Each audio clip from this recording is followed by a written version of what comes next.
criadores que fazem histórias. E tem outros que fazem você sentir coisas, mesmo quando você não entende exatamente o porquê. Dr. Nowhere é exatamente esse tipo de criador. Porque diferente de um terror comum, ele não depende de susto. Ele depende de algo muito mais desconfortável do que isso. A sensação. Olá, amigos e amigas. Sejam bem-vindos a mais um vídeo do meu canal. Seguinte. Em Desidério, o que a gente vê não é exatamente uma história. É mais um estado mental. A animação começa de forma simples. Uma casa isolada, silenciosa, quase parada no tempo. E dentro dela, há um homem. A gente não sabe muito sobre ele, mas dá para perceber uma coisa logo de cara. Tem algo muito errado. Pela forma como ele respira, pela forma como ele se movimenta, ele parece meio inquieto, como se estivesse esperando alguma coisa acontecer. E essa coisa realmente acontece. Uma gota cai dentro da chaminé. E isso, pelo menos para a maioria do público, pode parecer desinteressante e irrelevante, mas para ele não é. Porque a reação dele não é normal. Ele não ignora, ele não limpa, ele observa, como se aquilo significasse algo muito maior. E é nesse momento que a animação começa a mostrar o que realmente está acontecendo. Porque ele não está literalmente sozinho. Existe algo dentro dele. Uma abertura no corpo. Abertura essa que revela uma criatura, branca, disforme e viva.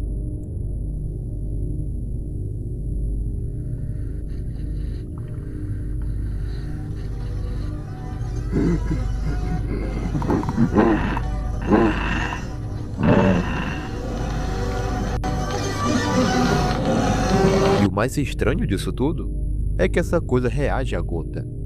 Enquanto o homem demonstra extremo desconforto, a criatura parece satisfeita, como se já estivesse esperando por isso. E isso acaba mudando a interpretação da cena, porque agora a gota deixa de ser apenas uma gota e se transforma em um gatilho.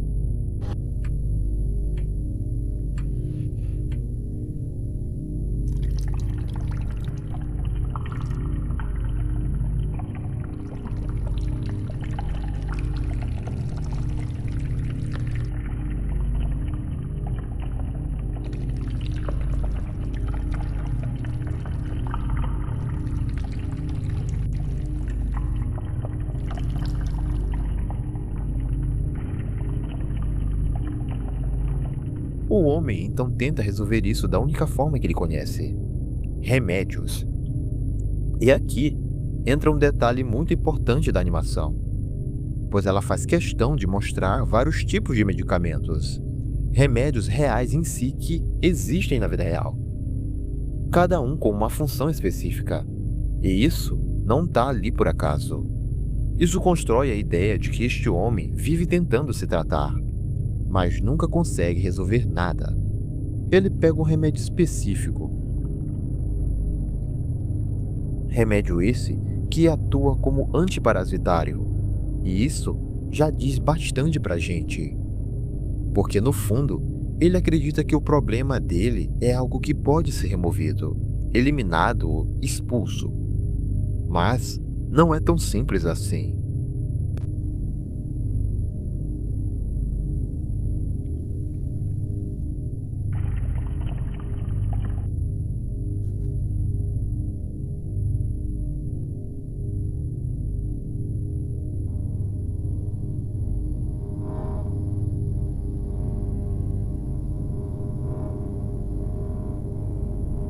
Quando ele toma o remédio, nada muda.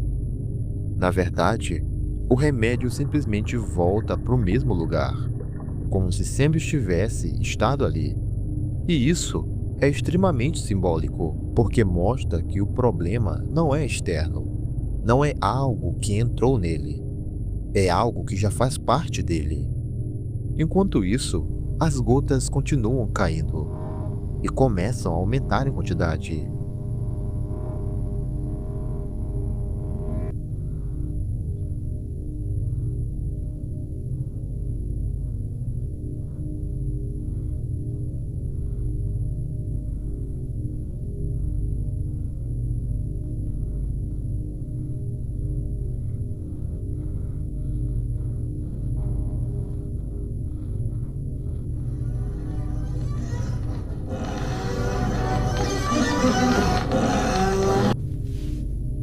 E aqui entra uma virada importante. A casa dele está perfeita. O telhado está limpo. Não existe motivo lógico para aquilo acontecer. Mas mesmo assim, a água continua. E isso transforma o problema em algo pior. Não é algo físico, não é algo resolvível, é algo interno. E aí, a animação deixa mais claro, quando a própria criatura começa a falar.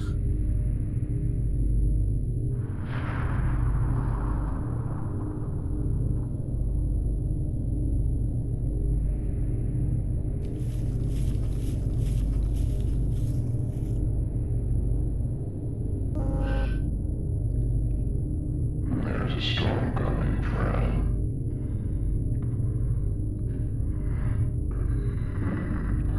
You know they'll never find out what's wrong with you.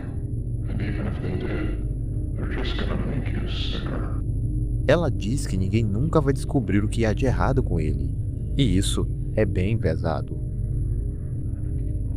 Porque quebra completamente a ideia de solução. Não existe diagnóstico. Não existe nenhuma cura clara. E pior, todas as tentativas de tratamento só pioraram a situação dele. E aqui entra a interpretação mais forte da obra. Essa criatura não é um parasita real. Ela é uma representação. Ela é a raiz do problema. A ansiedade, a paranoia, o medo constante de estar doente, mesmo sem entender o que está acontecendo. E isso explica basicamente tudo o que a gente precisa saber. A obsessão com remédios, a reação exagerada à gota, a sensação constante de que algo está errado, porque para ele sempre está. E quanto mais ele tenta controlar isso, mais ele se afunda. Até que chega um ponto em que ele não aguenta mais. E ele decide cortar o problema pela raiz. Mas essa decisão não resolve nada, porque quando você não entende o que está enfrentando, você não está curando. Você está apenas se destruindo junto com o que queria destruir.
E o final deixa isso claro. Ele atravessa o próprio problema, a própria doença, e deixa de existir como antes, se tornando parte daquilo. Algo enraizado, algo preso. E aí, tudo faz sentido. Desidério, no final, significa desejo. E o maior desejo dele era entender o que havia de errado com ele e se livrar disso. Mas no fim, ele nunca conseguiu nenhum dos dois. Bom, aqui estão algumas informações que eu quero adicionar. A primeira delas é que, ao vermos a descrição do vídeo original no canal do Dr. Nowhere, a gente consegue uma informação muito importante. O nosso protagonista é uma pessoa hipocondríaca. E claro, fica muito mais fácil a nossa dedução dos fatos quando a gente sabe dessa informação, pois a hipocondria é uma condição psiquiátrica onde a pessoa teme obsessivamente ter uma doença grave, ignorando até laudos médicos que dizem o contrário. Isso explica o porquê do nosso protagonista ter uma estante repleta de remédios, uma estante que mostra diretamente a ansiedade dele. E a minha interpretação a respeito de Desidério é que ele pode ser visto como uma representação sensorial da doença crônica, da ansiedade e de uma busca frustrada por uma cura que simplesmente não existe. A hipocondria aqui funciona como um mecanismo de fuga. O nosso protagonista é descrito como um indivíduo extremamente hipocondríaco, e a obsessão dele por remédios, visível naquela estante, revela uma tentativa desesperada e até negligente de tratar sintomas, mesmo sem nunca encarar a raiz do problema. Ele foca em vermes, parasitas, enquanto ignora a gravidade real do estado dele. A conexão entre o pulmão e a chaminé também reforça isso. A chaminé funciona como uma metáfora direta para o desconforto respiratório do protagonista. Quando a gente vê aqueles pulmões dentro da estrutura, a casa deixa de ser um simples cenário e passa a ser uma extensão do corpo dele. E a chaminé vira justamente o ponto de colapso físico, simbolizando essa dificuldade constante de respirar. A tempestade que se aproxima, percebida pelas goteiras na chaminé, representa a falta de solução.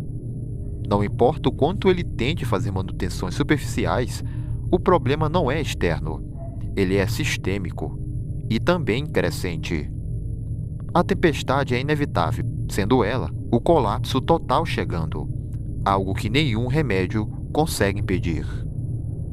A criatura branca que vive dentro do nosso protagonista, conectada por um cordão umbilical, é basicamente a materialização da raiz do problema. Com aqueles membros em forma de raízes, imitando a respiração dele, ela funciona como um lembrete constante de que aquilo não é algo separado dele, mas sim parte dele. E o desfecho pode ser visto como uma libertação. O final da obra simboliza uma libertação definitiva através da morte. Quando ele decide cortar o mal pela raiz, ele atravessa a chaminé, atravessa a doença e se funde com a criatura. E ali, finalmente acaba a luta humana, dolorosa, contra o próprio corpo. E o que sobra é outra coisa, uma nova entidade, livre da ansiedade, livre da necessidade de remédios, e finalmente em repouso. Mas agora eu quero saber de vocês. Qual foi a interpretação que vocês tiveram de Desidério?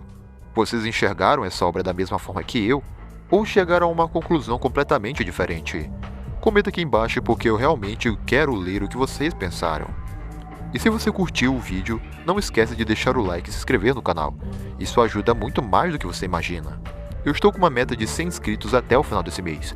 Então se quer me ajudar de alguma forma, eu peço que se inscreva e deixe seu like e comente alguma coisa. Ou então, faça apenas um desses 3. Porque de qualquer forma, só de ter assistido até aqui, você já me ajudou muito. Então, ficamos por aqui. Não usem drogas, escutem rock e tamo junto.